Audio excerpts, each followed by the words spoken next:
to do, not directly, but indirectly, something to do with the bill, the one big, beautiful bill. And it is a big, beautiful bill. And so I think the Senate is going to get there. I hope they're going to get there. I think they're going to have changes. Some will be minor and some will be, fairly significant. But we've been working with the House all the way up. They've been working together.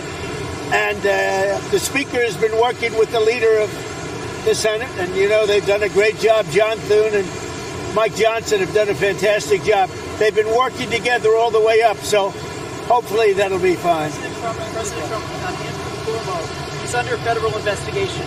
Do you have a comment on that and how that should impact the mayoral election coming up? No, I was surprised. I didn't know exactly. I just read about it just like you did, having to do with Andrew. I've known Andrew, and we've had an on-off relationship. He was saying the greatest things about me. I'm the greatest president, etc. And then the next day it hit us. But I did a lot for them. I brought in the ship during the COVID crisis. I brought in the Mercy ship, and I built about 3,000 units in the Javits Convention Center, and he didn't use them. I don't understand it. He wanted them, but he didn't use them. But I hope it's going to be okay. I hope it's not going to be serious for him. Let's see what happens. You spoke to European Commission President von der Leyen. Did you discuss the 50% tariffs, and did you agree to release? She just called me, as you know, and she asked for an extension on the June 1st date. And she said she wants to get down to serious negotiation because I told you specifically, but I told anybody that would listen, they have to do that. And we had a very nice call, and I agreed to move it. I believe June 9th would be, July 9th would be the date. That was the date she requested. Could we move it from June 1st to July 9th? And I agreed to do that. And that she said we will rapidly get together and see if we can work something out. Another question. You announced on Friday about U.S. Steel and Nippon Steel. Yeah. What will the ownership structure look like? What made you satisfied about it? It'll be controlled by the United States. Otherwise, I wouldn't make the deal. I went to the unions, to all of the local unions. They all wanted it. And I'm doing it because all of the congressmen came in, about 5 of them, and the others, I understand, are in concurrence. And they asked that I do it. Everybody seems to want it. And we'll see. I mean, we'll see what the final is. But they're going to invest billions of dollars in steel. And it's a good company. Nissan's a very good company. We'll see. But it's an investment, and it's a partial ownership, but it'll be controlled by the USA. President Trump, on Saudi Arabia, you came back with a lot of investments. There's an American who's stuck there and facing a trial for tweets. His family want you to intervene and ask the Crown Prince to let him go. What do you think about that? I haven't heard about it at all. If you give me the information on the plane, are you on the plane? Give me the information. I'll see what I can do.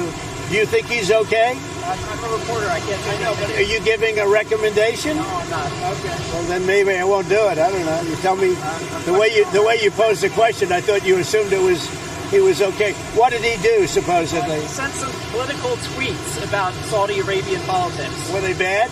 He said he approved of renaming a street in D.C. It was fairly innocent stuff by American standards. Let me take a look. Update on Russia and Ukraine as well?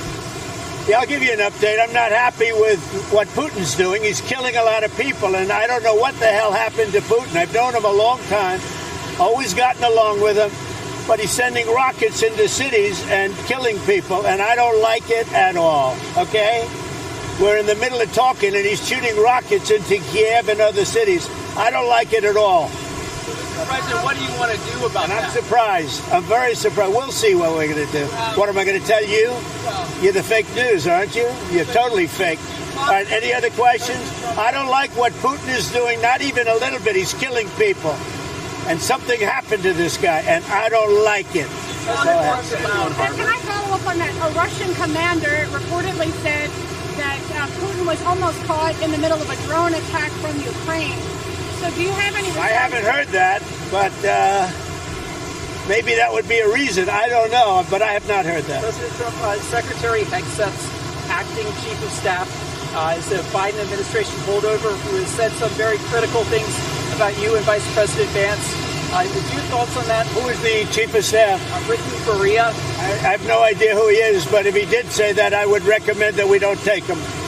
I mean, if he did say something like that, I would recommend we don't take him. But let's see. I'll take a look. Korea, I'll check it out.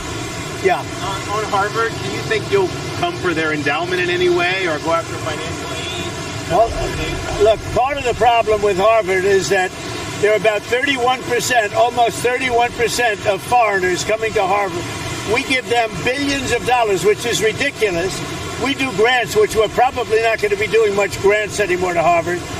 But they're 31%, but they refuse to tell us who the people are. We want to know who the people. Now, a lot of the foreign students we wouldn't have a problem with. I'm not going to have a problem with foreign students, but it shouldn't be 31%. It's too much because we have Americans that want to go there and to other places, and they can't go there because you have 31% foreign. Now, no foreign government contributes money to Harvard. We do. So why are they doing so many? Number one. Number two, we want a list of those foreign students, and we'll find out whether or not they're okay. Many will be okay, I assume. And I assume with Harvard, many will be bad. And then the other thing is they're very anti-Semitic. Everybody knows they're anti-Semitic, and that's got to stop immediately. President Trump, Secretary, are you in? New York Post. Oh, well, I like the New York Post. I like Keith Poole. Okay. Secretary, Now I'm going to be nicer to him. I didn't know he was with him. Go ahead. Secretary Bessent has said that we don't need to return textile manufacturing to the United States. How do you see, like, a lot of your reciprocal tariffs are pretty big on those low-income countries? I tend to agree. We're not looking to make sneakers and T-shirts, and we want to make military equipment. We want to make big things. We want to do the AI thing with the computers and the many elements. But the textile, I'm not looking to make T-shirts, to be honest. I'm not looking to make socks. We could do that very well at other locations. We are looking to do chips and computers and lots of other things. And tanks and ships, meaning ships, yeah. You mentioned you were happy with the talks with Iran. Will there be another round of talks soon? Very soon. The Iran talks, I can't tell you what's going to happen tomorrow. I can tell you the Iran talks have been going very well. And you said you're unhappy. And I'd love that to happen because I'd love to see no bombs dropped and a lot of people dead. I really would like to see that happen. And I think there's a good chance that it could happen. You mentioned you're unhappy with President Putin. You've talked before about putting more sanctions on Russia. Is that something you're considering more seriously? Absolutely. He's killing a lot of people. I don't know what's wrong with him. What the hell happened to him, right? He's killing a lot of people. I'm not happy about that. Go ahead. What else? Anything else? There was just a person arrested for attempting to plot in Israel to throw Molotov cocktails at a U.S. Embassy office in Tel Aviv. Yeah. The person also reportedly, who's a dual German-U.S. citizen, issued threats against your life. Against my life? Against your life, yes, sir. We've got a lot of them around. We've got a lot of sick people around. Thank you very much, everybody. Thank you.